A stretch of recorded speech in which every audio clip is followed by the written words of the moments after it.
feliz de estar aqui, gente. É um privilégio sempre. Isso eu estou totalmente dependente do Senhor. Então, eu pedi para você já abrir sua Bíblia em Salmo 78.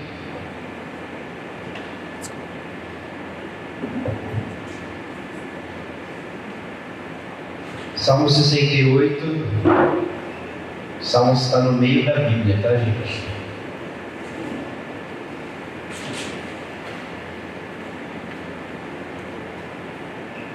Se você achou, fala amém.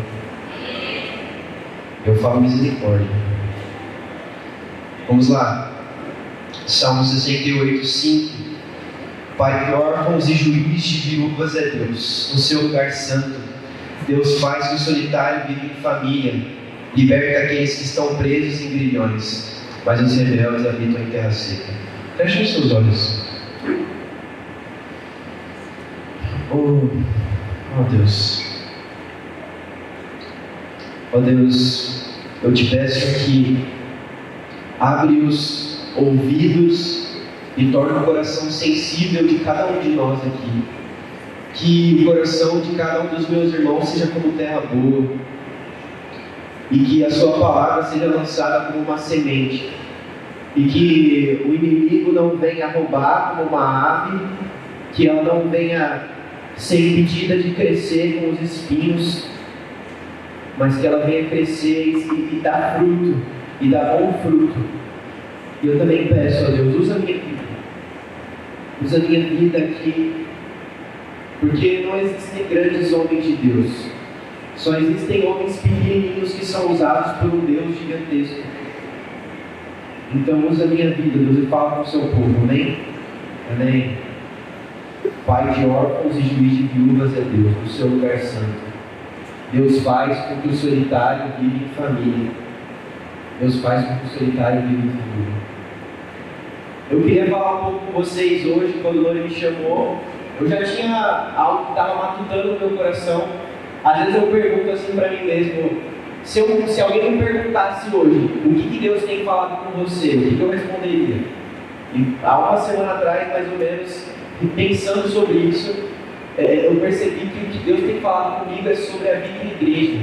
Deus tem falado comigo sobre a vida em comunidade. E o tema de hoje é igreja como família. Nossa, eu nunca falei o tema de hoje. E essa é uma palavra bem pastoral. Não estou dizendo que eu sou um pastor, estou falando que essa palavra tem um cunho pastoral. Então não espere de mim uma super pregação com exposição bíblica, voltando no grego com uma exegese incrível. Sinceramente, não é isso que eu vim fazer hoje. Hoje eu vim falar sobre igreja. Hoje eu vim falar sobre o que a gente faz todos os domingos. Talvez para você isso pareça muito desinteressante. Talvez para você isso pareça até meio esquisito. Alguém pregar na igreja, sobre fazer igreja, né? É até meio estranho, e talvez pareça até meio desinteressante. Mas eu estou convicto de que nós precisamos nos lembrar sempre que nós não podemos perder de vista o quão sobrenatural, quão poderoso, quão maravilhoso é o que nós fazemos todos os nossos cultos aqui. Uma realidade espiritual sobre o que nós fazemos aqui todos os domingos, todas as nossas reuniões. Constantemente nós nos esquecemos e viemos para cá com uma automacidade, sabe? Até um tipo de religiosidade no nosso coração. Talvez você saiba das verdades bíblicas sobre o que é viver igreja, sobre o que é ser corpo de Cristo. Talvez você nasceu na igreja como eu, talvez você foi aquela criança que foi apresentada pelo Anésio, foi apresentada pelo pastor, não foi apresentada pelo Anésio. Talvez você não tenha nascido na igreja, mas talvez muito cedo você está na igreja, desde a sua pré-adolescência, talvez.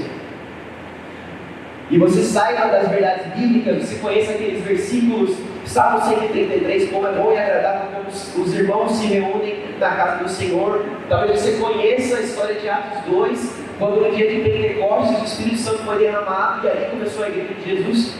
Ou talvez não, talvez você tenha chegado aqui há pouco tempo, talvez você não nasceu numa igreja, ou talvez você já está aqui há algum tempo, mas simplesmente não tem contato com o texto bíblico, não tem familiaridade com o texto bíblico e não conhece essas coisas.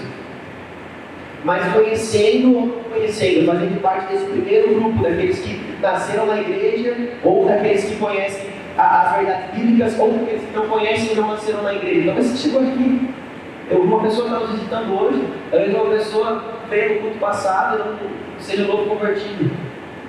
Mas não importa se você nasceu na igreja ou se você não nasceu na igreja, nós dois corremos o mesmo erro, corremos o risco de cair no mesmo erro, que é viver a igreja sem perceber o que estamos fazendo, viver a igreja sem saber o que é viver a igreja, sem ter a plena revelação do que é viver a igreja. Talvez você, como eu, já está na igreja há muito tempo. E sério, era muito engraçado na época da escola, assim, quando eu tinha muitos amigos não cristãos. Hoje em dia eu estou na faculdade, eu também tenho amigos não cristãos, mas aí com uma intensidade diferente, de um jeito diferente. Mas eu lembro muito bem da época da escola, assim, às vezes algum amigo marcava um aniversário, marcava um churrasco no domingo, e eu, cara, por que você está marcando esse domingo, cara? Domingo é dia de culto. O que eu vou fazer nesse churrasco? Talvez você esteja tão acostumado com os cultos que você já guardou na sua agenda todos os domingos a estar nesse lugar. Ou talvez não, talvez você acabou de chegar e não tem esse costume. Mas antes que você caia nesse erro, ou se nós já estamos acostumados com a igreja ser uma rotina na nossa vida, é nesse momento que a gente começa a correr um grande perigo, que é quando a gente perde de vista o porquê de tudo isso. E aqui eu vou fazer algumas perguntas durante essa pregação e eu vou dar espaço para vocês responderem. Então vamos lá. A primeira pergunta é: por que estamos aqui? Alguém se arrisca? Por que nós estamos aqui? Para louvar o Senhor. Para buscar o Senhor. Não entendi. Comunhão. Isso aí, gente. Nós estamos, existem vários motivos, várias coisas que nós podemos responder, mas eu acredito que a resposta mais simples e a resposta mais básica para isso é: nós estamos aqui por causa de Jesus. Nós estamos aqui por causa da obra redentora de Jesus na cruz. Amém. Estamos aqui por causa de Jesus. E aqui eu preciso lembrar para você o que foi que Jesus fez, quem Jesus foi, o que ele cumpriu, qual foi a obra dele para nos trazer até aqui. E aí vamos lá, vamos voltar desde o começo. Adão e Eva. Adão e Eva, os dois primeiros seres humanos que Deus criou. Os dois primeiros seres humanos que Deus criou, eles escolheram o pecado. Deus criou um jardim perfeito para ter comunhão com Deus, desfrutar da presença de Deus. Mas eles queriam ser Deus. Sabe, todo o pecado ele começa com a vontade de ser Deus, a vontade de querer tomar o trono de Deus que existe no nosso coração para nós mesmos, tomar o controle da nossa vida para nós mesmos. Tudo começa aqui. E talvez você fale assim: meu, mas Adão e Eva comeram o fruto, eu não tenho nada a ver com isso. Por que diabos então eu sou um pecador? Porque, meu amigo, a queda, nós chamamos de queda, o que aconteceu no Jardim do Éden, quando eles comeram do fruto, a queda afetou toda a humanidade, afetou todos os seres humanos. Ou seja, desde que nós nascemos em pecado. E não pense assim: ah, meu Deus, que injusto, então eu não tive opção. Não. Se você tivesse opção, você também teria comido do fruto. Se eu tivesse opção, eu também teria comido do fruto.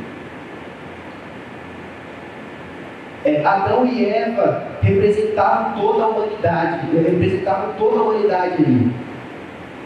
A palavra diz que todos os pecados estão destituídos da glória de Deus. Romanos 3, 23. E assim foi desde o Jardim do Éden até chegar Jesus, passando por Noé, Abraão, Moisés. Deus tentou se relacionar com o povo, ele deu a lei para o povo. Só que o povo não conseguia cumprir a lei. E na verdade Deus sabia que o povo não ia conseguir cumprir a lei, mas ele queria mostrar basicamente isso aqui, é isso aqui que vocês precisam fazer, é isso que vocês precisam ser para estar comigo. Só para sinalizar, já sabia que a gente não ia conseguir. Ou seja, nós não conseguimos fazer nada para mudar a nossa situação de pecadores, mas como diz lá em Efésios, Deus nos ressuscitou com Jesus, Estávamos mortos, mas Ele nos ressuscitou. E Jesus veio, e Jesus era o Filho de Deus, mas Ele também era o próprio Deus, viveu uma vida perfeita, sofreu uma realidade que talvez muitos de nós não aguentaríamos viver, nascer onde Ele nasceu, passar pelo que Ele passou. A Bíblia diz que Ele foi tentado em todas as coisas. Deus foi tentado em todas as coisas, o próprio Deus. E sabe, Ele teve uma época assim no começo do cristianismo onde houve uma heresia muito famosa que dizia que Jesus ele só tinha um corpo humano, mas que na verdade ele tinha uma natureza, uma consciência divina. E não, Jesus é 100% Deus e Ele é 100% homem. Ou seja, suas tentações, as tentações que Jesus passou, elas são exatamente iguais às tentações que nós passamos todos os dias. Imagina, passando por todas as tentações que nós passamos todos os dias, Ele conseguiu dizer não para tudo isso. Sabe, essa semana, eu vou ter que dizer isso, mas essa semana eu estava vendo uma pregação, era um pregador, e ele estava dizendo assim, uma vez eu estava pregando numa universidade secular, e aí um jovem se levantou assim, debochado, e falou assim, ó, como um homem sofrendo por algumas horas no madeiro, a sua morte podia salvar milhares, incontáveis vidas.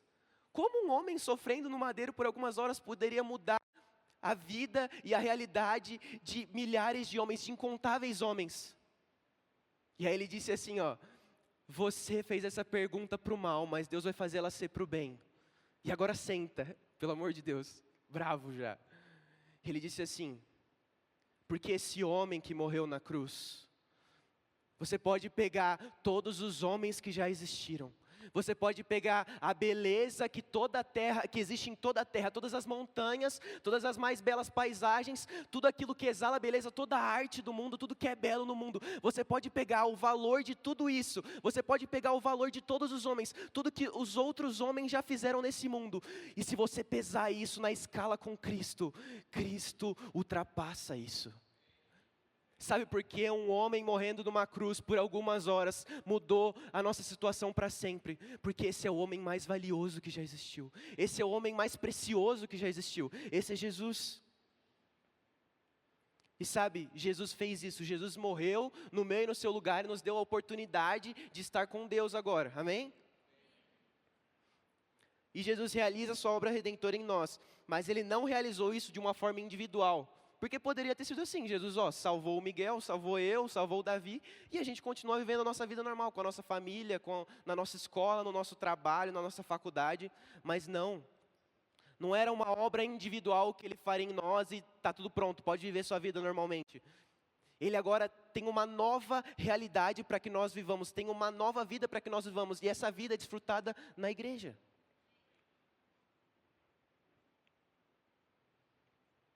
Somos inseridos numa completa e nova realidade, que é o corpo de Cristo. Agora existe algo que é um mistério, é uma maravilha, é uma beleza que eu não consigo explicar sinceramente. A partir do momento em que Cristo nos salva, Ele nos torna parte do seu próprio corpo. Agora nós somos o corpo de Cristo.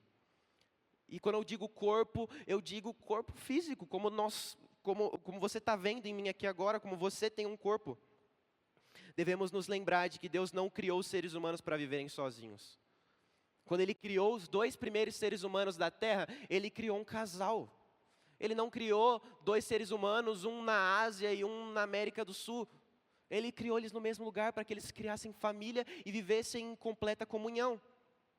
E sabe por que Deus fez isso? E aqui nós precisamos nos lembrar de algo que difere a nossa fé de todas as outras fés e religiões desse mundo, que é a Trindade.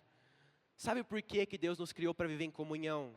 Porque Ele eternamente vive em comunhão consigo mesmo. E sinceramente eu não vou conseguir explicar para você.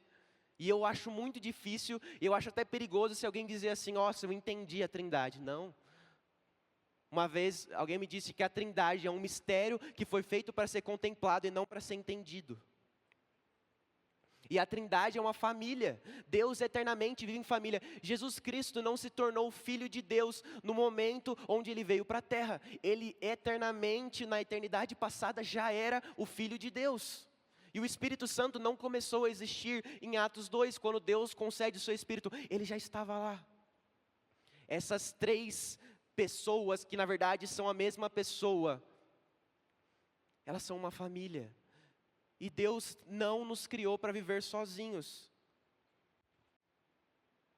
E Deus nunca quis que nós vivêssemos sozinhos. E é por isso que eu escolhi esse texto. Deus faz com que o solitário viva em família. Porque o que acontece é que a partir do pecado, com a natureza caída, é colocada em nós uma tendência individualista, uma tendência a se isolar. Hoje em dia é impressionante como as filosofias desse mundo pregam individualismo, pregam que você tem que ser um lobo solitário, sei lá, completamente autossuficiente. Você realmente só vai ser completo, você realmente só está maduro o suficiente quando você não precisar mais de ninguém. Isso é mentira, isso não é bíblico. Deus nos cria a sua imagem e semelhança em todos os seus atributos. E é por isso que o Senhor nos criou para viver em família. Pois a forma pelo qual Deus se relaciona consigo mesmo, com a Trindade, é dessa forma. Sendo assim, podemos dizer que, se você não estiver anotando, eu peço para que você anote. Abre aí o bloco de notas do seu celular.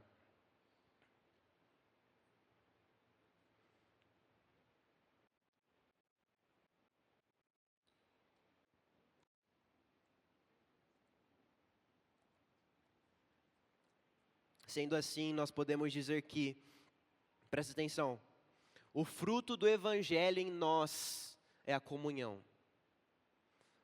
A partir da obra redentora de Jesus e da restauração que Jesus realiza em nós, Ele quer que nós vivamos em plena comunhão, em comunhão com os nossos irmãos. Como lemos em Salmos 68, Deus faz com que o solitário viva em família. Então a obra da restauração passa primordialmente pela restauração das nossas relações. Sabe, o mundo ele prega algo, o mundo ele diz assim, olha, os meus problemas são os meus problemas e os seus problemas são os seus problemas. Mas a ótica do Evangelho não é essa. A ótica do Evangelho é, o seu problema é o nosso problema. Nós nos envolvemos de tal forma, porque nós somos parte do mesmo corpo. E como o dedo não estaria preocupado se o braço fosse arrancado? Como que a orelha não ficaria preocupada se o nariz estivesse inflamado, estivesse necrosando? Isso causaria um completo pânico, um completo desequilíbrio no corpo inteiro. Abram comigo em 1 Coríntios 12, 27.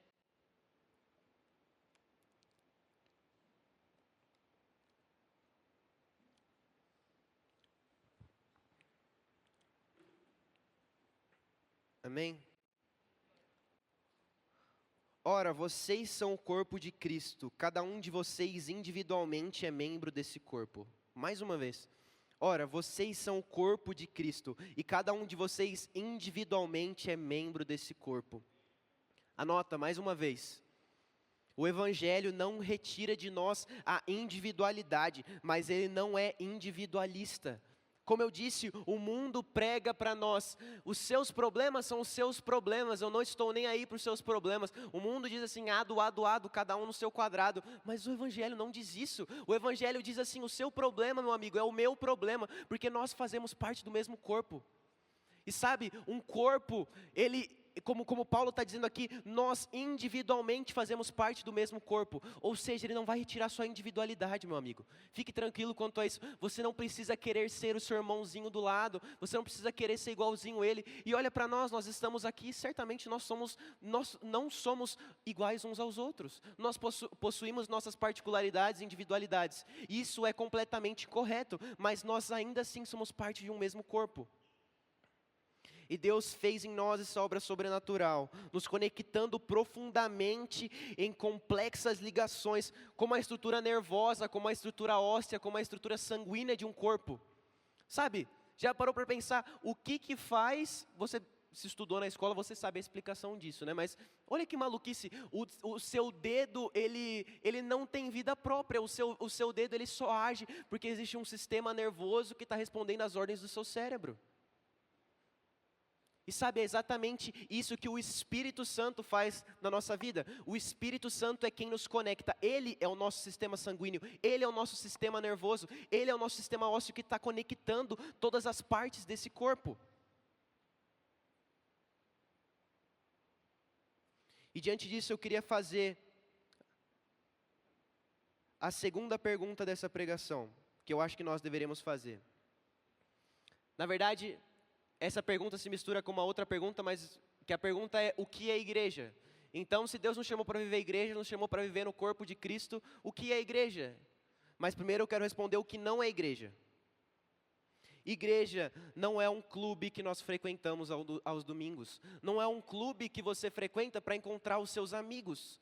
Não é um clube que você vem para ver aquele amigo que você não viu a semana inteira e você vai ficar a pregação inteira conversando com ele. Não é um clube. Igreja não é o lugar onde nós encontramos nossos amigos. Igreja também não é um desfile de moda, onde nós vamos chamar a atenção com o nosso look, vamos nos arrumar todinho para chamar a atenção daquela pessoa. Não. Igreja não é isso, não é esse o lugar. E primeira coisa, igreja não é nenhum lugar. E igreja também não é você. Sabe, esse parece que é o slogan dos desigrejados, né? A igreja sou eu. Não. A igreja somos nós. Ninguém faz igreja sozinho. Igreja não é uma apresentação na qual você é espectador. E aqui eu quero que você preste atenção. Igreja não é um lugar como um show que você assiste uma apresentação. Igreja não é uma palestra que você senta para ouvir. Igreja é um lugar onde nós participamos. É um lugar que fazemos, é um lugar que vivemos. Igreja não é uma apresentação. Então, meu amigo, você precisa participar disso que está acontecendo. Sabe, nós não precisamos de nada disso aqui para fazer igreja, para fazer culto. Nós não precisamos de um microfone, nós não precisamos de instrumentos.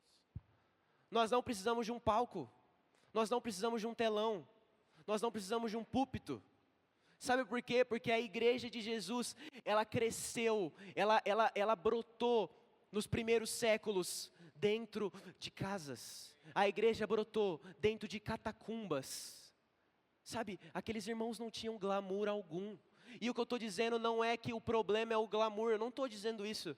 Ainda bem que nós temos uma estrutura. Ia ser muito difícil se nós não tivéssemos um microfone, mas ainda assim seria possível. Deus daria graça. E que você não ache que nós precisamos dessas coisas. Se um dia, vamos supor que um dia dê tudo errado, tecnicamente nesse culto, será que você ainda teria capacidade de entender que nós ainda estamos em culto? De que nada mudou, de que a seriedade na qual nós encaramos os louvores, a seriedade e a intencionalidade que nós encaramos a pregação é exatamente a mesma. Se nós perdemos tudo, e se nós perdemos toda essa estrutura? Eu não sei se vocês estão acompanhando, mas se vocês não estão acompanhando, eu te incentivo a pesquisar o que está acontecendo com os cristãos na Nigéria. Os cristãos na Nigéria estão sendo perseguidos, mortos como poucas vezes foi visto naquele país, talvez nunca foi visto naquele país. Isso está sendo completamente ignorado pela mídia, isso está sendo completamente ignorado pelo governo daquele país. Estão negando o que está acontecendo naquele lugar. E sabe, esses dias eu vi algo que aquilo me quebrou, cara. Era a igreja na Nigéria, dentro da igreja que tinha acabado de ser queimada. E eles estavam fazendo um culto lá. Uma igreja queimada. Será que nós realmente precisamos disso aqui? Sabe, hoje em dia parece que nós precisamos fazer uma atenção maior do fato de que somos a geração mais distraída do mundo. Talvez você está aqui hoje e você já deu scroll no seu Instagram no mínimo umas 3 vezes. Talvez você está aqui hoje e você abriu no mínimo o seu celular 3 vezes para ver as notificações do WhatsApp. Nós somos a geração mais distraída. E parece que na igreja agora nós precisamos criar uma atração maior. Então olha, nós temos um carro que pega fogo, sei lá. Olha aqui nosso som, parece até que a gente está no Rock in Rio. E não tem problema nenhum. De verdade, isso é maravilhoso, ainda bem que nós temos capacidade de fazer isso agora. Amém. Mas sério, será que nós vamos sempre precisar ficar criando uma atração maior? Algo para vocês olharem, algo para nós olharmos, algo para olharmos. Será que a palavra de Deus não é o bastante? Será que a presença de Jesus não é o bastante? Será que a obra de Jesus já não é o bastante para que nós sejamos entretidos, para que nós tenhamos nossa atenção capturada? E igreja também não é uma comunidade filosófica, não é uma comunidade, não é também uma palestra, como eu disse, onde você vai ficar só ouvindo informação no seu ouvido e acabou. Não.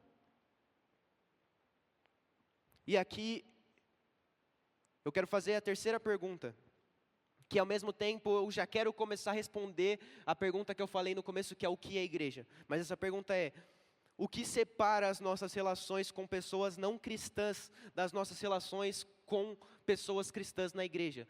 Qual é a diferença da sua amizade com seus amigos da sua escola, do seu trabalho, com seus amigos da sua rua, do seu condomínio, com as amizades que você tem aqui na igreja? Qual é a diferença?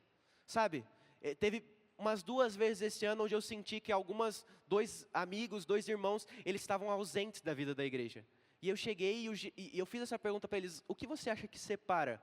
O que você acha que tem de diferente nas suas amizades com as pessoas da escola, com as nossas amizades com os nossos amigos da escola, da faculdade, do trabalho, das amizades que nós temos aqui?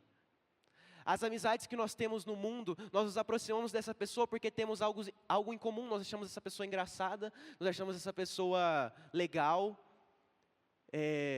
nós achamos que essa pessoa gosta da mesma coisa que nós gostamos, dos mesmos filmes, torce para o mesmo time que nós torcemos, elas gostam das mesmas coisas que nós gostamos, elas ouvem as mesmas músicas que nós ouvimos, elas se vestem de um jeito parecido. E isso é pura convencionalidade. Porque eu duvido que se você tem um amigo na sua escola, na sua faculdade, que ele é engraçado e do nada ele para de ser engraçado, que ele gosta das mesmas coisas que você e ele muda completamente, para de gostar dessas coisas. Se você tem amigos do mesmo espectro político e ideológico que você, se eles mudarem o seu espectro político e ideológico, será que essa amizade ainda seria tão interessante para você? Será que essa amizade seria tão interessante para nós? Eu acho que certamente não, porque não existe motivo nenhum para eu continuar com essa pessoa que não mora na minha casa, não é minha família, não é minha mulher, não é meu esposo, não é meu filho. Eu não tenho ligação verdadeira nenhuma com essa pessoa. Nós literalmente só nos unimos, completos estranhos, porque nós tínhamos convencionalidade que nos aproximasse. Era agradável aquilo. Mas na igreja não é assim. Na igreja nós vamos nos reunir com pessoas completamente diferentes de nós. Olha para o seu lado agora. Olha para o seu lado agora. Tem alguém que realmente é igual a você? Na verdade, talvez as pessoas sejam muito diferentes de você. E essa é a beleza do que nós fazemos aqui. Porque nós não estamos aqui porque fulano é engraçado, porque fulano é inteligente, porque fulano é legal, porque fulano canta bem. Nós estamos aqui porque as nossas amizades dentro da igreja, elas têm um objetivo. As amizades no mundo, elas não têm um objetivo. As amizades no mundo, elas só querem ser agradáveis, elas são pura convencionalidade. Mas as nossas amizades na igreja, elas têm um objetivo, que é criar Cristo em nós, é criar Cristo nos nossos irmãos. Na igreja, nós expomos os nossos pecados, nós falamos do que não é agradável. Com seus amigos da sua escola, com seus amigos do seu trabalho, com seus amigos do seu condomínio, você não precisa falar do que você não quer. Por que você diria sobre os seus pecados para ele? Por que você abriria sua vulnerabilidade para eles? Não faz sentido. Mas com as nossas amizades com a igreja, nós expomos as nossas vulnerabilidades. Nós expomos os nossos pecados. Não é para ser agradável. Vai ser agradável, eu digo, é muito agradável viver em igreja, mas às vezes não vai ser. Às vezes nós vamos precisar ser intencionais em dizer o que não é agradável, o que não vai ser legal, o que vai doer, o que vai nos tirar completamente da zona de conforto. Mas é nesse lugar que nós criamos Cristo, que nós cumprimos esse objetivo que nós temos sendo amigos, sendo irmãos dentro da igreja. Abre comigo em Tiago 5,16.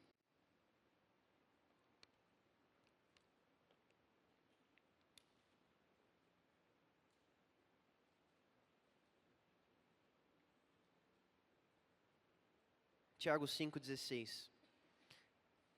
Portanto, confessem os seus pecados uns aos outros e orem uns pelos outros para serem curados. Mais uma vez. Portanto, confessem os seus pecados uns aos outros e orem uns pelos outros para serem curados. Sabe, eu vou ser muito vulnerável aqui com vocês aqui agora. Eu enfrentei durante anos da minha vida problemas com masturbação e pornografia. Eu enfrentei esses problemas como vários de vocês enfrentam. Como vários de vocês há anos enfrentam esse problema. E vocês sabem, isso faz mal. Vocês não querem mais isso. Vocês querem se livrar disso. E eu já estava na igreja, eu já entendia o evangelho, eu já entendia que eu precisava confessar os meus pecados para Deus. E aí sempre que eu caía nesses pecados, eu ia lá e eu ajoelhava e eu dizia: Deus, me perdoa. Deus, esse é meu pecado. Só que o texto bíblico não diz que o que cura é confessar os nossos pecados a Deus. Um dia eu precisei entender que a cura completa desse pecado e de outros pecados, ela só vem quando nós confessamos os nossos pecados para os nossos irmãos. E sabe por quê? Porque quando nós confessamos os nossos pecados para Deus, nós não temos a plena revelação, nós não sentimos o peso daquele pecado. Diante de Deus a gente não está vendo, talvez Deus te inspire numa experiência sobrenatural, mas eu acredito que se Ele pede isso no texto bíblico, Ele não vai fazer isso. Ele não vai mostrar, Ele não vai deixar você sentir de verdade o quão entristecido Ele está com aquilo, o quão aquilo te faz mal, o quão decepcionado Ele está com aquilo. Mas quando a gente conta para os nossos irmãos, a gente olha no olho deles, e sabe, aquilo dói de dizer aquilo. Você sabe que está doendo para ele ouvir aquilo. E sabe, só quando você vê a verdadeira dor que os nossos pecados geram em nós e no corpo de Cristo, como aquilo afeta o corpo de Cristo, é só nesse momento que nós realmente vamos ter o que é preciso para que aquilo seja completamente curado na nossa vida. Portanto, confessem os seus pecados uns aos outros e orem uns pelos outros para serem curados. Sabe, nós precisamos confessar os nossos pecados. Nós precisamos confessar os nossos pecados, nós precisamos expor a nossa vulnerabilidade, nós precisamos dizer: essa é a minha fraqueza, é nisso que eu estou falhando, é nisso que eu estou pecando. Só quando nós conseguimos expor os nossos pecados é que nós vamos ser curados. Eu não sei vocês, mas eu odeio pecar. Vocês também odeiam pecar. Ninguém ama o pecado. O pecado ele pode ser até gostoso nas primeiras vezes, mas depois, quando você já comeu o seu próprio vômito milhares e centenas, dezenas de vezes, aquilo já não é mais gostoso. Aquilo já não é mais prazeroso. Sabe, a palavra de Deus diz no Velho Testamento que o povo de Israel, nós ali representados, a igreja também somos representados no povo de Israel no Velho Testamento. Eles pecavam, se arrependiam e pecavam de novo. Pecavam, se arrependiam e pecavam de novo. Deus comparou aquela situação a um cachorro que vomita e depois vai comer o seu próprio vômito. Sabe, é isso que nós estamos fazendo, é isso que nós fazemos quando pecamos e continuamos pecando naquela mesma coisa. No começo pode ser até gostoso, porque o pecado é tentador. No começo pode até parecer interessante, mas depois que você já comeu aquela barra de chocolate, já comeu 4 barras de chocolate seguidas, você já está começando a sentir dor de barriga, você já está com ânsia de vômito. Então, meus amigos, vamos confessar os nossos pecados uns para os outros. E aqui, tratando também sobre isso, eu vou separar em 2 pontos, em 2 tópicos, que é, o primeiro tópico, a igreja nas relações do dia a dia. As relações de discipulado, as relações de amizade e relações de submissão. Aqui eu acho muito importante a gente voltar mais uma vez para a terceira pergunta que eu fiz. Que é, o que separa as nossas relações com pessoas não cristãs das nossas relações com cristãos dentro da igreja?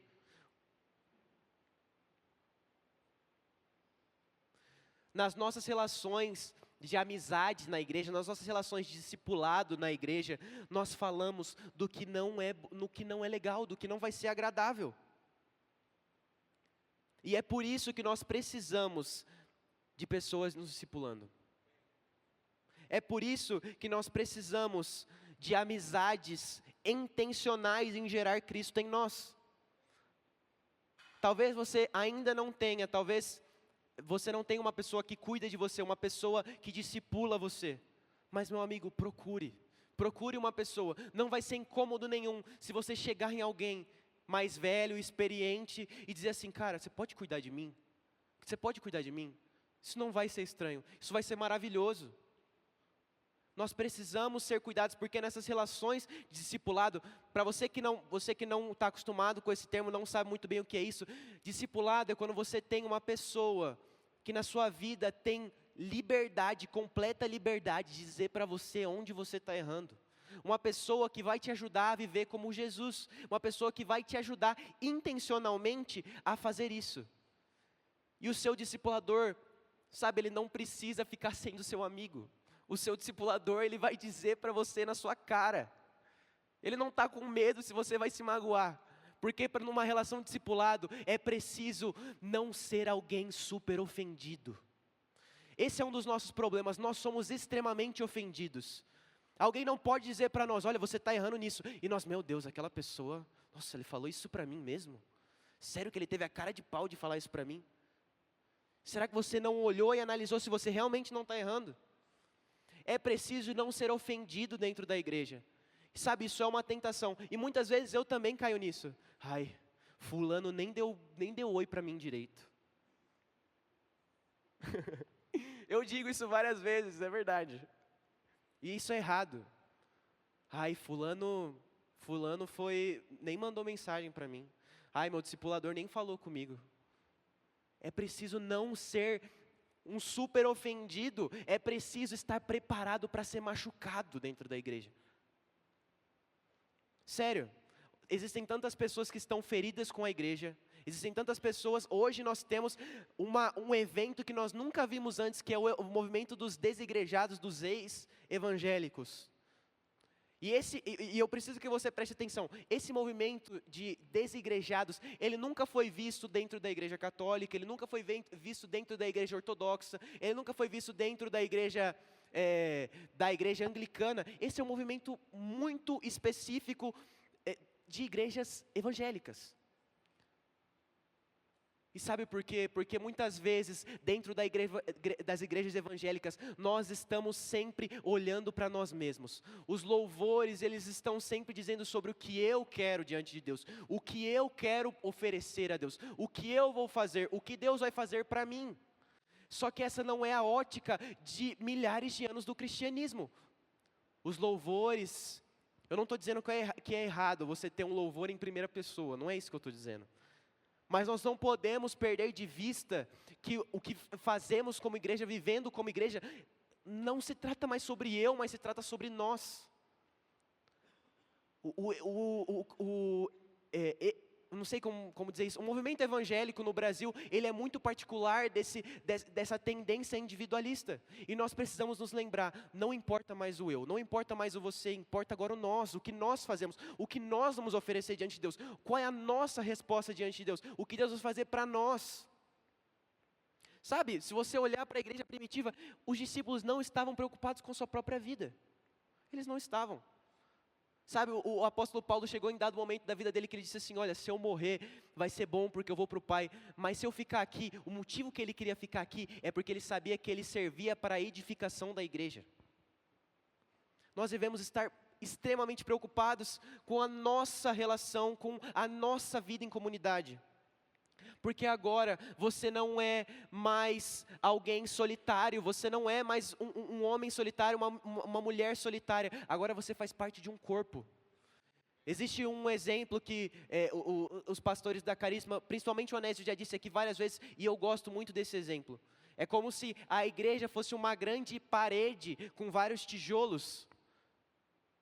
E se você for um tijolinho, se você for um cristão e quiser viver solto dessa parede, vai ser muito fácil de alguém tirar você de lá. Vai ser muito fácil de alguém tirar você da igreja. Mas se você estiver alicerçado nesse cimento, grudado nesse cimento que é o Espírito Santo, nos grudando, nos conectando, nos fazendo um só corpo, uma só unidade, dificilmente você vai ser tirado daqui.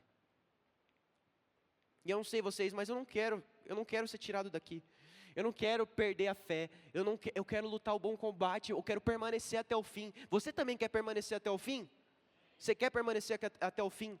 Então viva igreja, se conecte, se preocupe com as pessoas, faça amigos aqui, não tenha medo de ir conversar com as pessoas, não fique sozinho, se envolva, vá falar com as pessoas, manda mensagem para as pessoas, se preocupa. Porque agora já não importa mais o que eu penso, o que você pensa. O que importa agora é o nós, como igreja.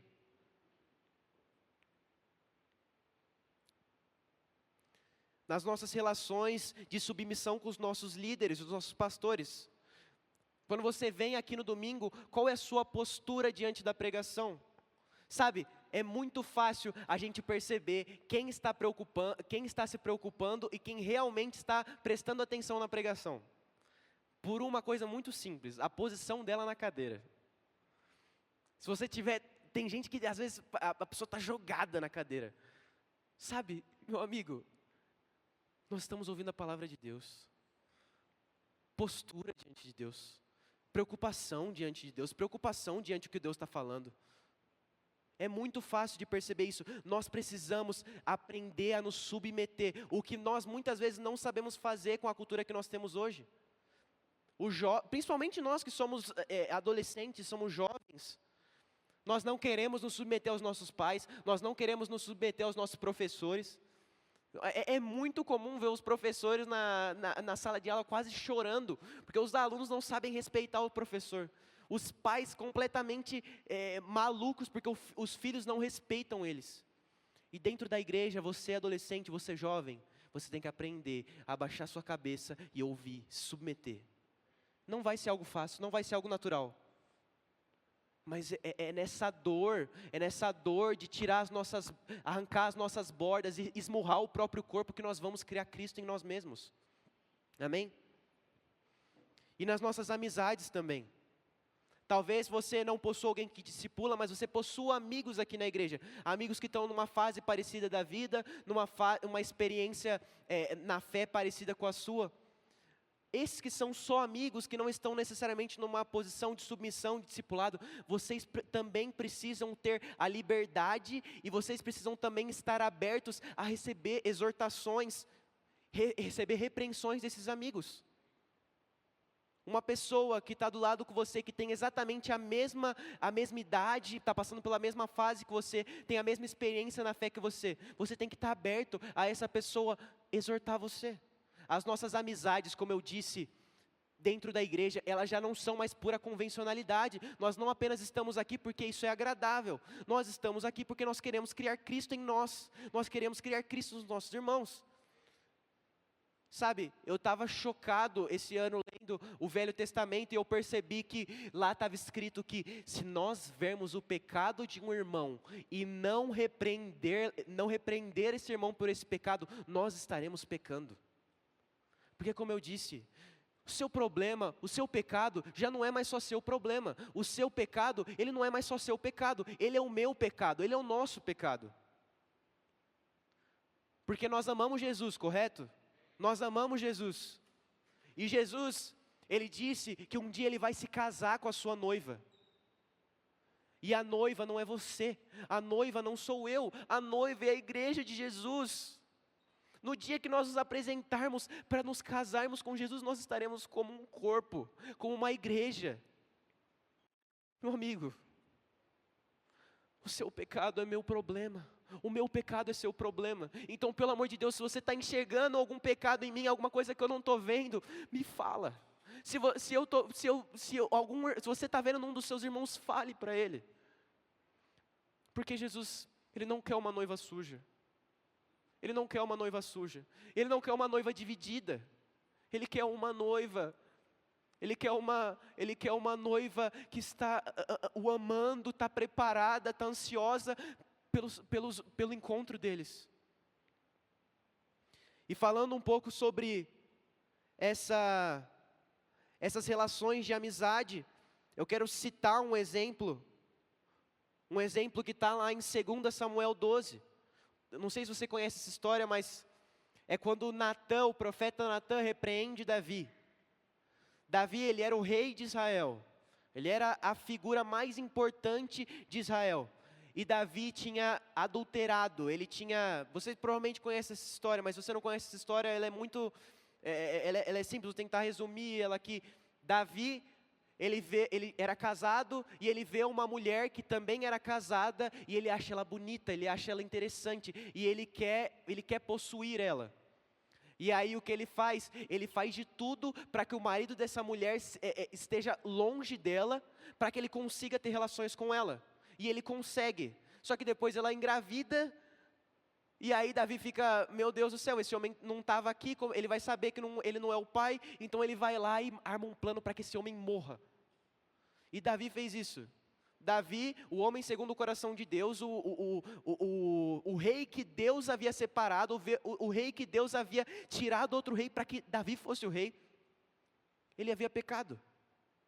E então Natã, ele era amigo de Davi, ele era profeta, mas ele era um conselheiro e um amigo próximo de Davi. E o que era muito comum naquela época, e nós vemos isso durante o Antigo Testamento inteiro, é que os profetas muitas vezes ficavam com medo de enfrentar os reis e falavam palavras que fossem os agradar. Eles ficavam dizendo, não rei, Deus vai abençoar. Não rei, é isso aí, você está no caminho certo rei.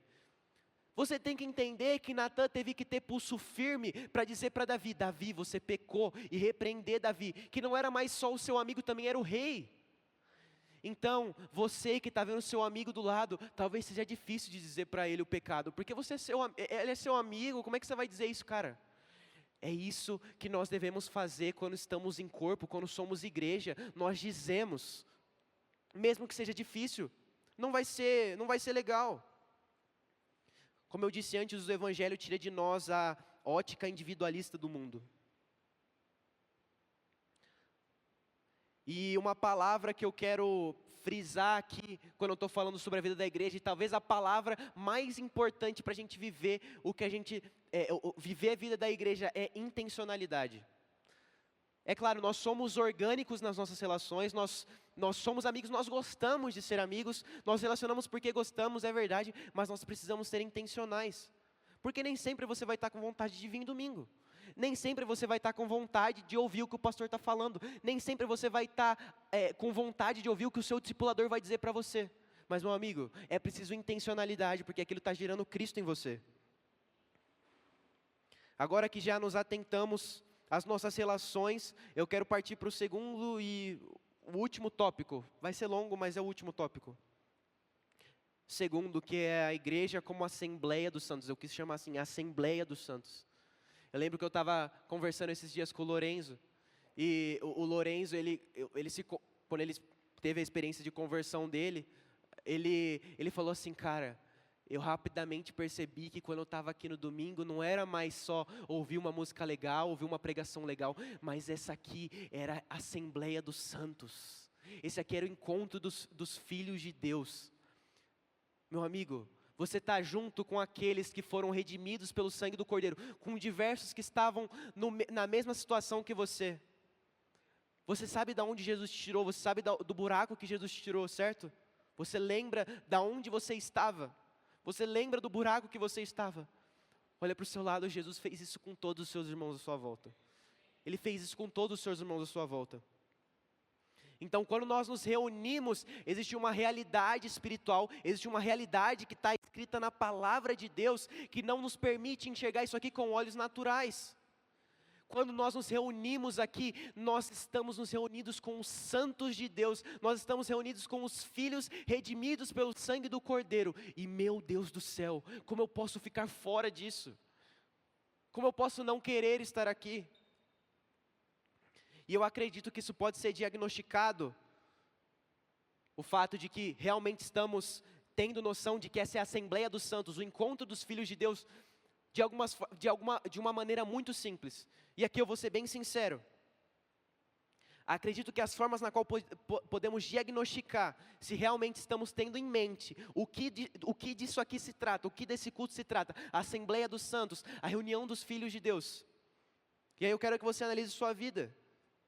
Qual que é a sua constância em estar nesses cultos? Qual é seu compromisso com estar nesse lugar? Qual a sua pontualidade quanto a chegar nesse culto? Talvez você more longe e está tudo bem. Mas sério, ontem eu ouvi uma história de uma igreja na Rússia que os irmãos eles ficavam esperando na porta da igreja cerca de 4 horas antes do culto começar, com um frio escaldante, nevando lá fora. Eles estavam ansiosos para se reunir com os irmãos e estar em culto. Talvez você more longe, meu irmão, e eu sinto muito por isso.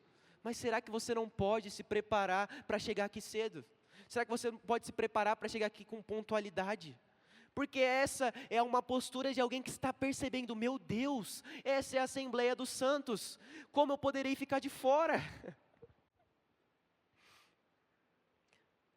Nossa pressa embora dos cultos.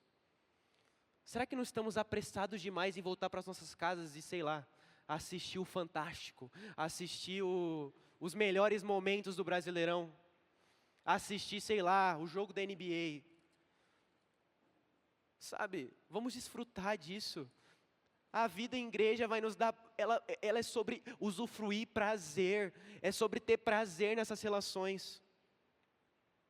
Amigos, essa é a Assembleia dos Santos, essa é a reunião dos filhos de Deus.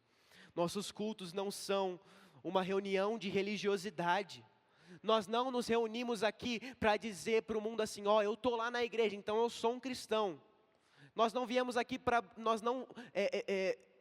vamos para a igreja todos os domingos para bater carteirinha, para bater cartão. Nós vamos aqui, meus amigos, porque nós sabemos que isso aqui vai gerar Cristo em nós. Sabe de uma coisa? Deus ama quando nós adoramos na nossa casa, sozinhos, isso é preciso, você precisa fazer isso. Mas a maioria das vezes, quando a gente está falando sobre adoração na Bíblia, a gente está falando sobre adoração com o povo de Deus. Quando nós estivermos no céu, você não vai achar o seu quartinho para adorar Jesus sozinho. Pelo menos isso não está na Bíblia. Lá você vai adorar com os irmãos, você vai adorar com a igreja. Então, meu amigo, isso aqui é de verdade. Isso aqui é o que nós vamos fazer no céu. Isso é o que nós vamos passar a eternidade inteira fazendo. Nossos cultos são para desfrutar de profundo prazer em adorar e receber algo novo de Deus. Nossos cultos são feitos para desfrutar do prazer de, meu Deus, eu estou com os meus irmãos, eu estou com os meus, aquela que é a minha família agora, com a família que Deus me deu.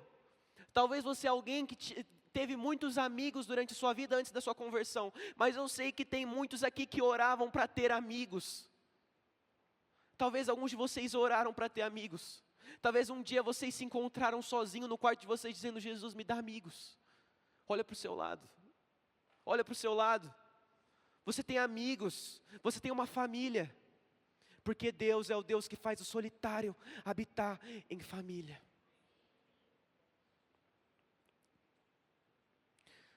Irmãos, eu peço licença aqui para falar de algumas posturas que eu percebo nos nossos cultos.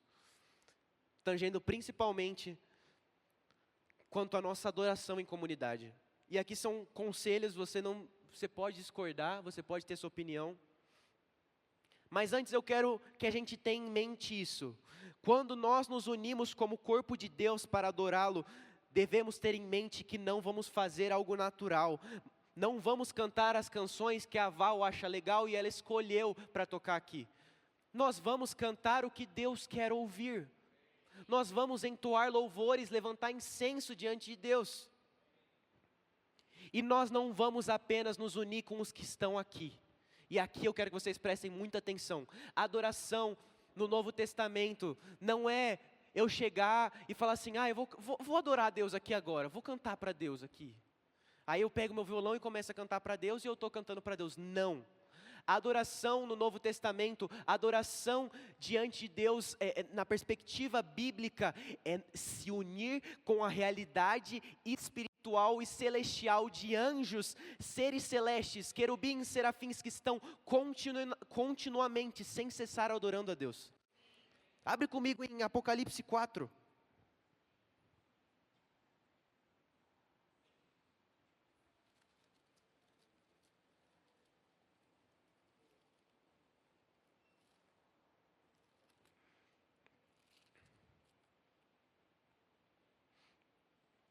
Aqui, para você que não sabe, Apocalipse é a visão que Deus dá, a visão profética que Deus dá para o apóstolo João, para o discípulo João, o discípulo amado.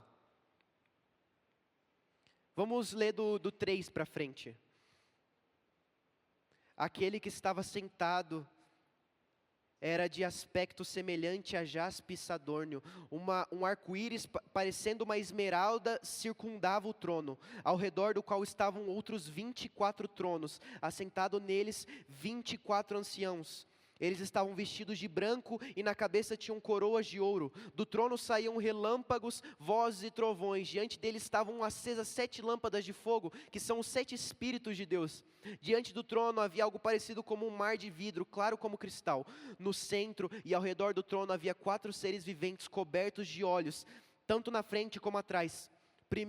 O primeiro parecia um leão, o segundo parecia um boi, o terceiro tinha um rosto como de um homem, e o quarto parecia uma águia em voo. Cada um deles tinha 6 asas, e era cheio de olhos, tanto ao redor como por baixo das asas. Dia e noite repetem sem cessar: Santo, Santo, Santo, é o Senhor, o Deus Todo-Poderoso, que era e há de vir. Toda vez que os seres viventes dão glória e honra e graças àquele que está sentado no trono e que vive para todo sempre, os 24 anciãos se prostram diante daquele que está sentado no trono e adoram aquele que vive para todo sempre. Eles lançam suas coroas diante do trono e dizem: Tu, Senhor, e Deus nosso, és digno de receber a glória, a honra e o poder, porque criaste todas as coisas por tua vontade e elas existem e foram criadas. Amém? A realidade do que nós estamos fazendo aqui, quando nós vamos adorar a Deus, quando nós nos unimos para cantar essas canções aqui, não é que nós aqui dentro dessa quadra vamos levantar nossas vozes e adorar a Deus. Nós estamos nos unindo aos seres celestiais, aos seres angelicais que estão continuamente, dia e noite, eternidade inteira, cantando louvores ao Senhor. Então é por isso que nós precisamos ser intencionais. Talvez você vá para o culto e não conheça muito bem a canção. Não tem problema. Não tem problema. Talvez você não cante bem. Não tem problema. Isso não é sobre levantar a voz e cantar notas bonitas. Isso é sobre render coroas diante de Deus, como os anciãos fazem. Sabe, isso aqui não é sobre uma realidade natural do que os nossos olhos podem ver. É preciso estar sensível ao Espírito Santo para perceber os anjos cantando enquanto a igreja canta. É preciso perceber, sério, isso não é exagero, isso não é algo super sobrenatural, isso é a palavra de Deus. Então se a palavra de Deus diz que quando nós cantamos, os anjos cantam conosco, amém? Nós cremos nisso. Sabe, quando nós nos unimos para cantar, é sobre entoar louvores, fazer a noiva adorar o noivo. Se você faz parte do ministério de música, preste atenção no que eu estou falando. O que você não está fazendo não é tocar notas. E se você talvez não faz parte do ministério de música, mas você toca no seu grupinho da escola, ou tudo bem, talvez você não toca, mas eu estou falando sobre adorar a Deus com cânticos, amém? Quando você está cantando a Deus, quando você está louvando, você não está só dando notas para Deus. Você não está só dando uma letra bonita para Deus. O que você está fazendo é levar a noiva de Cristo a olhar para o noivo. E quem direciona a nossa adoração não é um homem, não é uma mulher. Quem direciona a nossa adoração, quem nos guia em adoração é o próprio Espírito Santo. O Espírito Santo é quem rege o nosso culto. O Espírito Santo é quem comanda o nosso culto. Então é por isso que você não pode se distrair. É por isso que você precisa ser intencional em durante o culto estar ouvindo as direções do Espírito Santo. Para saber, olha, Ele está dizendo para nós cantarmos isso. Uma coisa que nós podemos perceber em Apocalipse, eu acho que na verdade é no Apocalipse 5:9, vamos lá. Vamos do 8 na verdade. Ao recebê-lo, os 4 seres viventes e os 24 anciãos prostraram-se diante do Cordeiro. Cada um deles tinha uma harpa e taças de ouro, cheias de incenso, e que são as orações dos santos. E eles cantavam um cântico novo. Tu és digno de receber o livro e de abrir os seus selos, pois foste morto, e com seu sangue compraste para Deus gente de toda tribo, língua, povo e nação. Tu os constituíste reinos e sacerdote para o nosso Deus, e eles reinarão sobre a terra. Presta atenção no capítulo 9, eles cantavam um cântico novo. Quando nós nos unimos para cantar em igreja, não é sobre só ficar cantando canções que já foram escritas, é sobre cantar um cântico novo. Os anjos, eles não estão cantando incessantemente, santo, santo, santo, santo, santo, santo, santo, santo. Novas melodias vão surgindo, novas canções vão surgindo nessa adoração celestial. E é isso que nós devemos fazer. Você não deve estar limitado às canções que estão no telão. Enquanto nós cantamos, ouça o Espírito Santo dizendo para você o que você deve cantar. Comece a ser inspirado em novos cânticos. Porque como eu disse, essa não é uma apresentação que você veio assistir. Esse é um lugar onde você veio participar e fazer igreja junto. E aqui eu quero falar sobre alguns conselhos. Eu estou falando com muito amor, mas é sério, gente. Eu acho que isso pode ajudar muito na nossa adoração em comunidade. Sabe, eu lembro quando eu comecei a ter as minhas primeiras experiências com Deus, quando eu me converti assim, e eu queria adorar a Deus, eu queria receber algo de Deus, eu queria que o meu louvor, minha adoração, durante os cânticos fossem verdadeiros, ouvir a Deus, poder realmente saber que estou cantando para Deus, mas eu tratava isso de uma forma muito individual.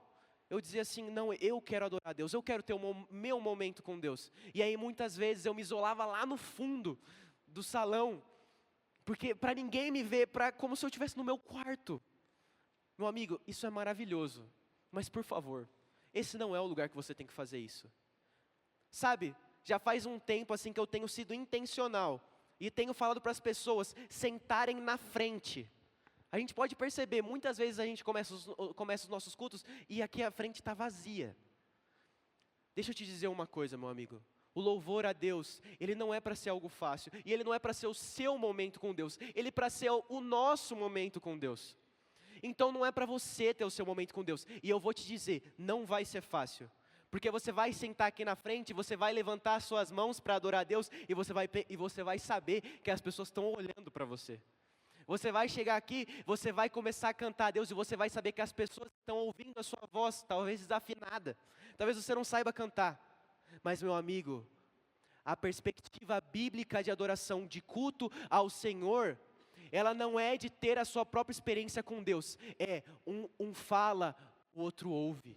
Um canta, o outro ouve. Um profetiza, o outro ouve.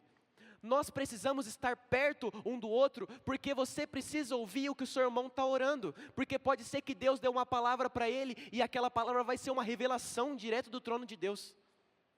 E uma coisa muito simples que era sabedoria dos antigos, sabedoria dos antigos, que hoje em dia quase ninguém mais fala isso, é impressionante, cara, que pode ter alguém frio durante a adoração, mas se tiver alguém queimando do lado dela, aquele fogo vai contaminar.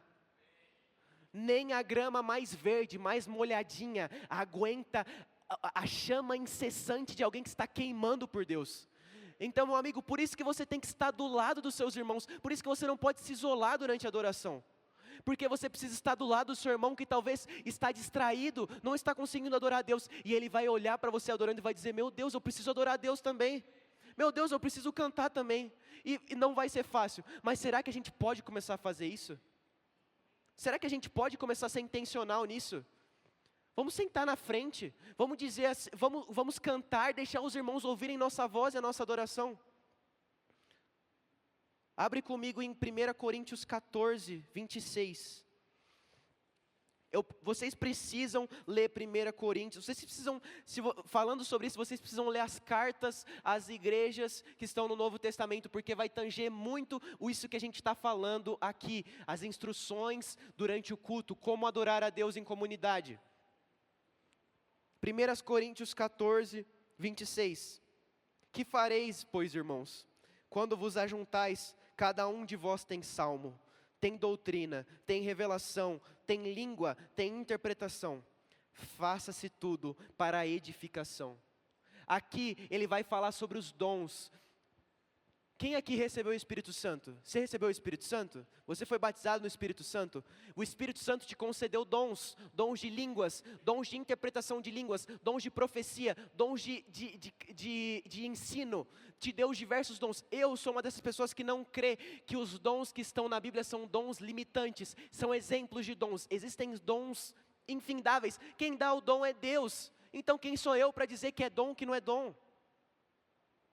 E Deus tira o dom quando Ele quiser. O dom não é meu, o dom é de Deus. É muito, muito bonito que em inglês dons é chamado de gifts, que é presente. Deus te dá um presente, meu amigo. Ele te dá um presente para você usar isso. Então quando a gente se reúne, nós devemos ter em mente que quando o seu irmão está cantando, quando o seu irmão está cantando um cântico novo, aquilo é para a igreja. Você precisa ouvir isso, você precisa ouvir o que o seu irmão está orando. Quantas vezes eu já não estava aqui na adoração e eu comecei a ouvir o que o Maldonado estava orando e eu falei, meu Deus, isso aqui é uma profecia de Deus para nós. Quantas vezes eu não estava durante o culto e eu ouvi alguém cantando uma coisa e eu disse, meu Deus, que cântico maravilhoso. Devemos gerar em nossos cultos um ambiente agradável, caso alguém receba uma profecia, uma mensagem de Deus. Sabe, muitas vezes, eu amo que nós tenhamos microfones, uma estrutura, mas sabe, eu quero que você tire da sua mente essa postura de espectador que está em você, que eu já falei. Você está participando disso. Sabe, às vezes você recebeu uma palavra de Deus, mas talvez você fique amedrontado por essa estrutura, pelo jeito que nós nos organizamos, e disse assim, cara, não é para eu ir lá pegar o microfone e falar nada. Não é para eu ir pegar o microfone e dizer o que o Senhor está falando para eu falar. Mas é sério, quando Deus dá uma profecia, aquilo pode mudar a vida de alguém. Aquilo pode mudar completamente a realidade daquela igreja. Pode ser uma mensagem do trono de Deus. E é claro, você não vai fazer isso, você não vai chegar aqui igual um maluco, roubar o microfone de alguém e começar a dizer. Abra comigo em 1 Tessalonicenses 5, 20.